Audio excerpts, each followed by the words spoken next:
So finish up talking about the functions of the integumentary system, and then we'll talk a little bit about burns and certain kind of skin cancers. All right, so in terms of functions, obviously number one, protection. We kind of talked about it in the beginning, right? It protects against abrasion, lacerations, protects against infections, protects against ultraviolet radiation. The hair in the head is an insulator. It also acts as a barrier so that we don't lose water through osmosis. All right, so if you're swimming in like a pool, right? That pool doesn't have a lot of salts in there. Instead, we have a lot of salt and solutes inside our cells. Water should want to leave our cells and go towards that pool water, but it doesn't. It doesn't because of the function of the skin itself and the fats that are waterproofing our skin. Next, sensation.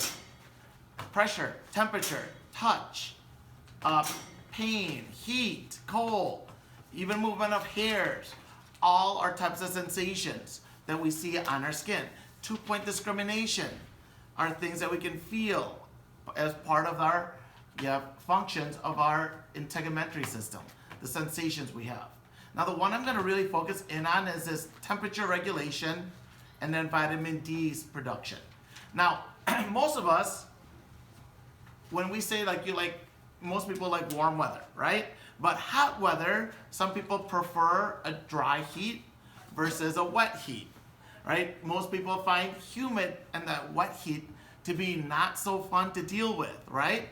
And you actually feel a little bit hotter when you have that real humid heat. Why? Why do we feel more comfortable in dry heat versus this wet heat? It's because of thermal regulation, right? Now let's think about what happens here. When it's warm, the blood vessels next to the skin, they dilate. That dilate because we're trying to get rid of our excess body heat. As the blood vessels next to the skin dilates, we have more blood flow going through those very, very, superficial blood vessels.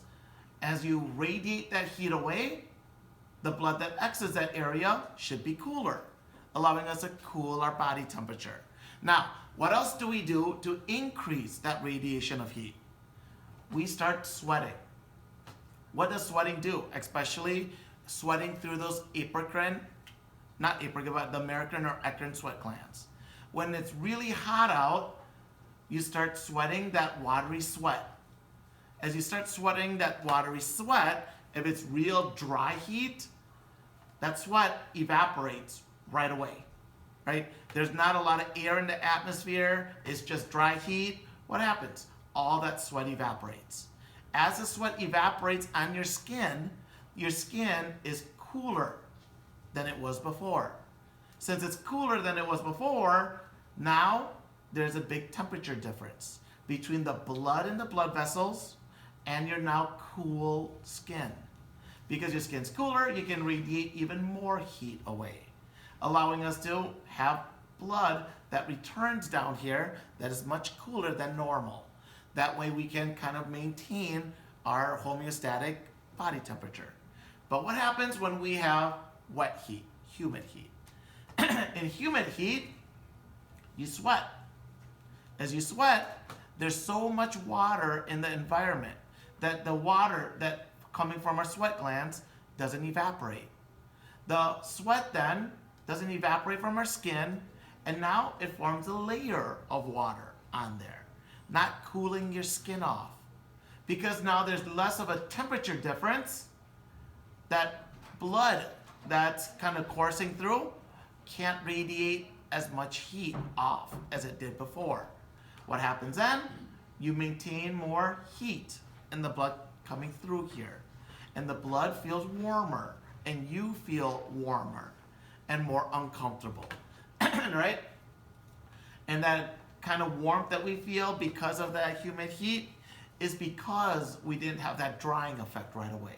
That drying effect, when we have dry heat, you dry that sweat. As you dry the sweat, you make the skin cooler. When it's humid heat, there's no drying of that sweat at all. It stays as a layer of fluid, right? Because there's a layer of fluid there that did not evaporate, you have a harder time radiating heat away. Kind of makes sense why most people prefer dry heat versus that humid heat that we see in Florida, in Georgia, in the middle of summer, and even in Wisconsin in the middle of summer, right? We get that humid heat. Now, what happens if it's cold? So far we talked about how we get rid of heat. Well, when it's cold, the opposite occurs. When it's cold, we don't want to lose heat. We want to maintain it somehow. So the blood vessels start to constrict. As the blood vessels constrict, less blood goes to that superficial blood vessels. Less blood, less loss of heat right here. Because there's less loss of heat, the blood gets detoured away from your skin. And because it gets detoured away from the skin, you are able to retain some kind of body temperature. Now, probably the easiest way to understand it is to understand what would happen if we're cold and we start opening up the blood vessels. If we're cold already, we need to maintain body heat. So what does our body do? Number one, it should constrict blood movement into the skin. That's what it should do. But what if it didn't? What if you continue to bring blood to the skin? What happened is this. You're already cold, and now we're going to bring blood to the skin. You're going to radiate even more heat away. As you radiate more heat away, the blood that comes back will even be colder than it was. So now you have lost even more heat. And if it's just going to be a matter of time until you have hypothermia. Right? So it kind of makes sense why we want to detour blood away. If we detour blood away from the skin, we don't radiate that excess heat away or any heat away. Right? We can retain that heat into your core regions. The other problem with it is this. If you are really cold and now you're stuck outside, what happens? Well, your body will start to really clamp down on that blood movement. Eventually, you're going to have no blood movement into the areas of the skin that are external to your core of your body. Your nose, your fingers, your toes. You're going to have less and less blood moving into the skin there. The skin in those areas will start to die. And now you're going to start having frostbite. Right? So in some ways, it's good that you're retaining body heat, but it comes at a cost. The cost is if you don't warm up quick, you will have death of the skin in that area and usually death of the tissues there as well. Right? The good news is even though it might turn black, right, within a given time frame, if we can warm it up slowly, we can usually still save the tissue. But you got to get yourself out of that environment. Now, the other kind of function, vitamin D production. Vitamin D is part of our DECA vitamins.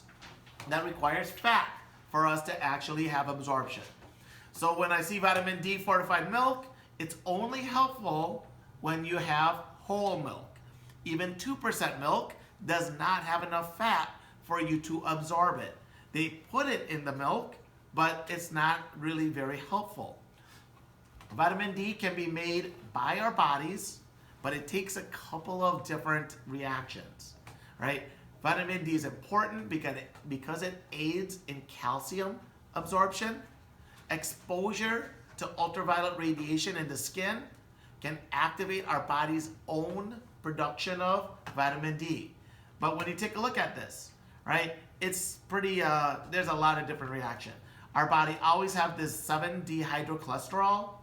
With exposure to ultraviolet radiation, you turn it into cholecalciferol, and then it goes into the liver, and then into the kidneys, where you activate it to vitamin D. So a lot of different reactions to make vitamin D in our body. But the biggest one is exposure to ultraviolet radiation. There's no way we're going to have enough exposure during the winter. So we're going to need to eat it and ingest it through diet or through supplements. Now, why is vitamin D so important? Because vitamin D increases intravascular calcium. Right? Again, we're going to see the sole purpose of bones is to store that calcium. Yeah, it makes it strong and hard, but that calcium will be released so that we can increase our calcium inside our bloodstream. Intravascular, inside the bloodstream. We're going to see later on, right? For clotting to occur, you need calcium in the bloodstream. For your nerves to have an action potential, you need calcium. For your muscles to contract, you need calcium. So calcium is very important, and you can only get it through diet, and then you store it in the bones. Vitamin D promotes, right? Promotes uptake of calcium phosphate from the intestines, promotes calcium and phosphorus release from the bones. So if you don't take enough vitamin D and calcium together, you can't cause a problem, right? So if you're taking vitamin D, make sure you take calcium with it. Because if you just take vitamin D, you can also release calcium and phosphate from the bones, meaning you can destroy more bones than you think, right? Vitamin D also, the main purpose is not to make more bone matter, all right? You only make more bone matter once we have enough calcium in the bloodstream. So once we absorb enough calcium, it goes in the bloodstream, then we start storing it in our bones, right? That's only time. The important part is understanding that our body is more worried about intravascular calcium, the calcium in our bloodstream. So it will break down bone to have a normal amount of blood calcium. So we kind of talked about all these different functions. And remember these fat-soluble vitamins, there's a reason why they're in caplets, right? They're not like solid tablets, right? If you actually open it up, vitamin D, vitamin K, vitamin E, all of those have a little bit of oil inside. Oil is a type of lipid. You need that lipid for absorption of the calcium itself and the vitamin D. Last function, excretion. In terms of excretion, is a removal of waste products from the body. Sweat contains water, salt, urea, and ammonia, and uric acid. But when we compare it to how much urea, salt, and uric acid we release, this kind of sweat, right, removal is insignificant. Effects of aging on the integumentary system is very similar to what we saw in chapter 4, right? You have less collagen. The collagen becomes weaker. The elastic tissue becomes less elastic. So things that give us a little paper cut, as we get older, becomes deeper and becomes more problematic. Now, things that would give us normally a deep cut, in some elderly people, it can actually cut and almost cut through the actual and into the bone tissue. Skin infections are more likely. Wrinkling occurs due to decrease in elastic fibers. Skin becomes drier, and this is a big one right here. Decrease in blood supply causes poor ability to thermoregulate, both in warm and cold seasons. Have you guys ever been to like a nursing home, right? And you go into a room and it's super hot. It is like warm outside, yet they have the heat still on. And why? Because they don't really feel that temperature anymore. And they think they're cold. In reality, the body knows they're hot. They're just not getting it to the brain. And what happens is they have a harder time thermoregulating. This is a reason why when we have very warm weather, the people that are most commonly, passing away from it are the elderly people, because they have a harder time thermoregulating. Right, so take a look at this. Now I know there's a picture, this picture comes from your book, right? So you have this monk in Japan, and then this older woman that lives in the Andes Mountains, right? And what we notice with them is that this woman right here, very wrinkled, right? Why? Exposure to ultraviolet radiation. So if you look at her, wrinkling, even the bulbous nose, look at all the changes we see in her face. What happens is, if you're in the mountains, you're actually higher and closer to the sun, and you get greater amount of ultraviolet exposure when you live in the mountains. That's why you always see, people who are mountaineers, they almost always have like white powder on their nose, some kind of white thing around their nose, because your nose can get sunburned just like that when you are 1,000, 2,000, 3,000 meters up in a mountain. Right? This person's a monk, doesn't go out and stay out in the sun as much.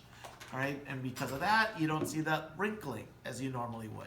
Now I'm going to show you a picture, and this was actually, I saw this on CNN.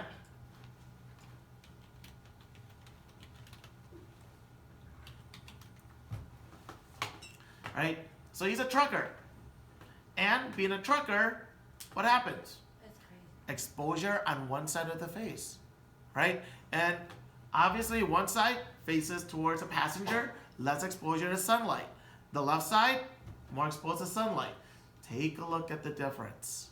You'd ask me, why in the world didn't you put suntan lotion on, right? If you already noticed this happening. Well, guys are kind of, right, aren't really good with that kind of stuff. And denial is a hard habit to really break right here with this guy. So, you know, they kind of showed a picture of what he looks like from one side to the other. One side on the right looks unwrinkled, right? On the left, completely looked like that one woman that we just saw. All because of exposure to one side. Right. Let's talk about burns. Burns, there's a lot of different classifications now, right? There's a 4th, 5th, 6th degree burn. Those type of burns are usually when you have a house fire that you cannot remove your body from. You can't run away from it for some reason. Normally, we see only these 3, 1st, 2nd, and 3rd degree burns. And they're all based on the level and the depth at which you have that burn, right? Now, some of them, especially 1st degree ones, you will heal without any kind of treatment, right? You don't need to do anything. It's gonna hurt a little bit, but it should heal by itself and no scarring. Some of them, 2nd degree and 3rd degree, you might need to actually do some, right? Either a skin graft or sometimes they do skin expanders, right? So then you'll have more skin to cover that area that's burnt. Either ways, with 3rd degree burns, these are the worst ones. You might even need to not just get skin, but some subcutaneous tissue from another region of your body, and it fills in the gaps that have been burnt away. By the way, we do use a lot of cadavers for skin. One of the things that you can donate is your skin for skin grafts once you are an organ donor, right? Pigs have the same type of, very similar skin to us. I know, right? It's kind of weird to think about. Now, burns, most common cause of death in the first 24 hours is hypovolemic shock. Hypovolemic shock is low blood pressure caused by loss of blood volume. As soon as we put fluids in you, because so much of your body has 3rd degree burns, as soon as we put fluids in you, it starts to leak out.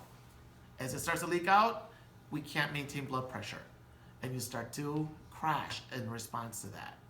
After 24 hours, then we're worried about infections. So the rule of 9s is just a way we can kind of figure out how much of your body is burnt, right? Anterior trunk, if you burn all of it, you have 18% of your body that's burnt, right? If your arms on both sides is burnt, now we're close to 36%.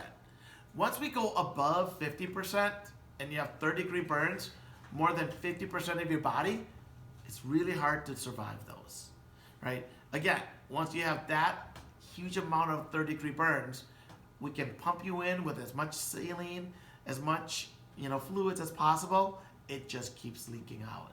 And then you can't maintain your potassium levels because you have leaked out so much fluid, and it can cause you to go into an arrhythmia, right? Now for kids, I have a picture of kids. Kids, their scalp and their head accounts for more, surface area.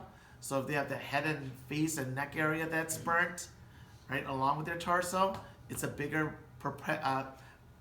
percentage of their body that's burnt. Types of burns. I wouldn't ask about the rule of 9s. I would ask you about the type of burns and what you see in those burns. 1st degree burns is basically a sunburn. It just looks red, right? The epidermis is affected. It heals without any scarring. Usually we don't even need to do anything with it, right? We might put some aloe on it to kind of cool it off because it feels so warm.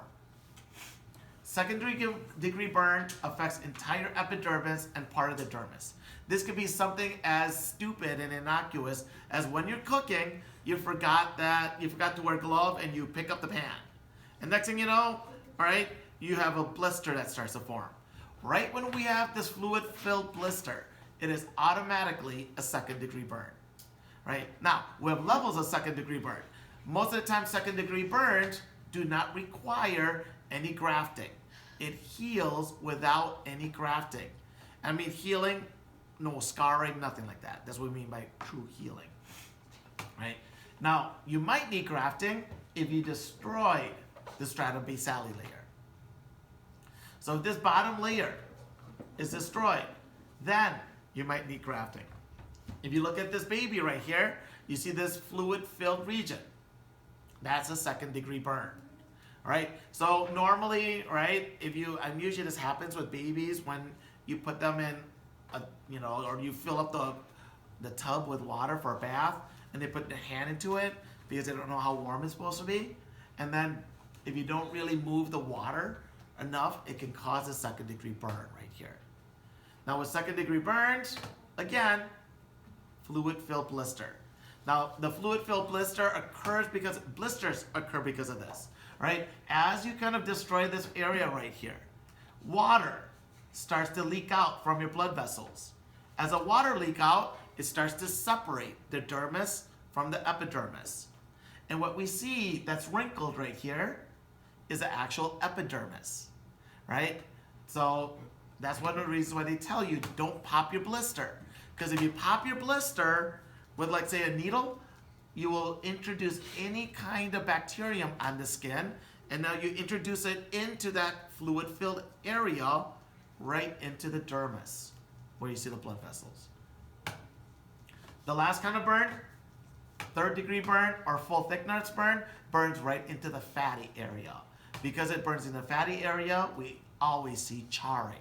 So charring, like when you're cooking steak, what is the first area that burns? The fat, all right?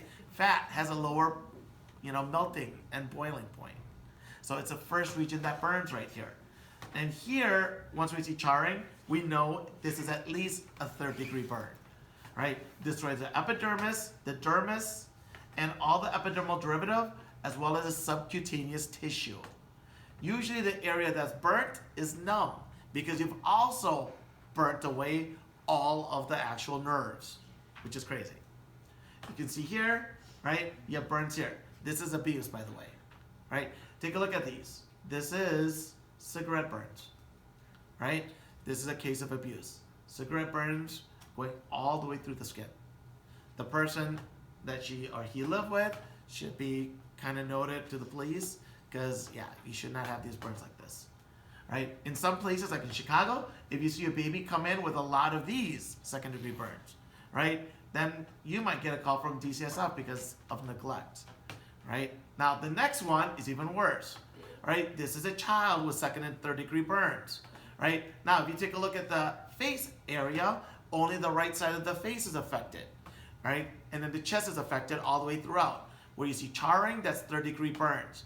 Hopefully, this child won't have permanent scars and permanent kind of contraction. If you guys seen people with really bad third, fourth degree, sixth degree burns where we burn through the muscle, right? If you see those burns, that area of the skin becomes really contracted, right? There's no looseness there. And hopefully this child doesn't have that.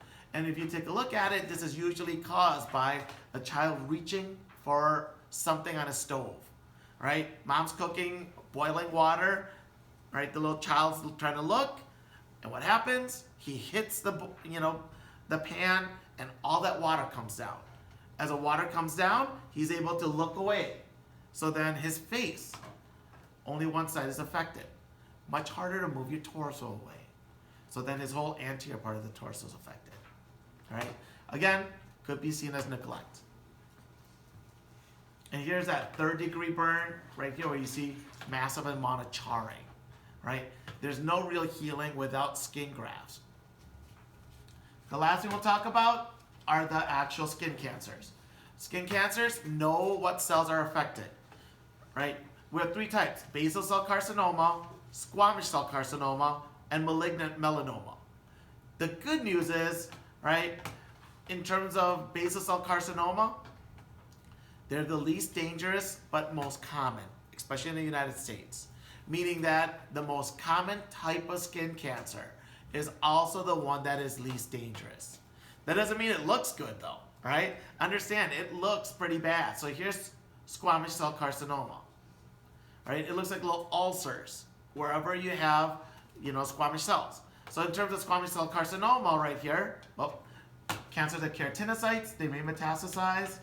Basal cell carcinomas, right here, right?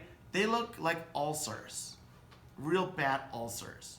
And with these, usually you have to remove that area. And you can imagine, if you have to remove that area, you're gonna need skin grafts. You'll probably need more bone to replace the nasal bone, and definitely need some kind of cartilage so that your nose actually looks like a nose. But the good news is, it doesn't metastasize. It's when a cancer metastasizes and moves that we are worried. So when I hear somebody tell me that they have a mom or dad, and they said that the tumor is found and it's spread, immediately I don't even care what kind of tumor it is, right? I'm thinking maybe 7 to 8 months, right? It doesn't matter what kind of cancer, once it has metastasized, the rate of curing is going to be dismal. Squamous cell carcinoma, the first one that we saw here, look like little pimples, look like small ulcers right here. Now with squamous cell carcinoma, usually with all of these, it occurs more commonly in the upper face region. Squamous cells, your squamous cells are your keratinocytes, right? So your keratinocytes are affected. These can metastasize. The most dangerous ones are malignant melanomas. With certain types of malignant melanomas, they metastasize rapidly, and they can cause death because of it. Now, they always come from either moles or freckles. Freckles, right? I know. The difference between a mole is a congregation, an aggregation of melanocytes. As they aggregate, they rise above your skin. That's a mole. Freckles are the same aggregation of melanocytes, but they stay flat, right? The aggregation of melanocytes causes the changes into malignant melanomas. They always come from either a mole or a freckle. Now, when they start changing, normally they look like this, a normal mole. If I cut it in half, the left and the right sides look very similar. Nice, uniform color. Even the border looks nice, right? Now, once you start having this change into a cancer, then you'll have unchecked growth everywhere, right? As you have growth everywhere, now you no longer have symmetry, right? Before I can cut it in half, the left and the right sides look the same. If I cut this in half, the left and right sides don't look the same anymore. That's an asymmetry. Then here you can see the border right here, distinct border, right? It ends right here. Here, it kind of jig-jaggedy, right? Then color change is a big one. Moles should have color. When it starts to change color or it starts to become less colorful, that's when you have to be worried, all right? There is some kind of change happening then. And then size. Obviously, if it's big and then it changes color, then you really have to worry. Here's some examples of it. This guy has a malignant melanoma and is caused by a freckle in the mouth. That can happen. Happens more in India and in sub-Saharan Africa and in Asia, right? Most people don't realize that a freckle can cause a malignant melanoma, because we're not going to have moles inside your mouth, but you might have freckles inside. This is even worse, right? You can't even do surgery on this guy yet. Hopefully the only treatment we have is to kind of do radiation to shrink it down, give him chemotherapy to shrink it down even more, and then we can do surgery. At this point, you would have to remove the whole scapular region, right? And that's not going to be possible. So this person needs to do chemo first, and then they can worry about, kind of removing the actual melanoma. Then you ask yourself, how do you let it get this bad? Right? At what point do you decide maybe now I should? Oh, what do you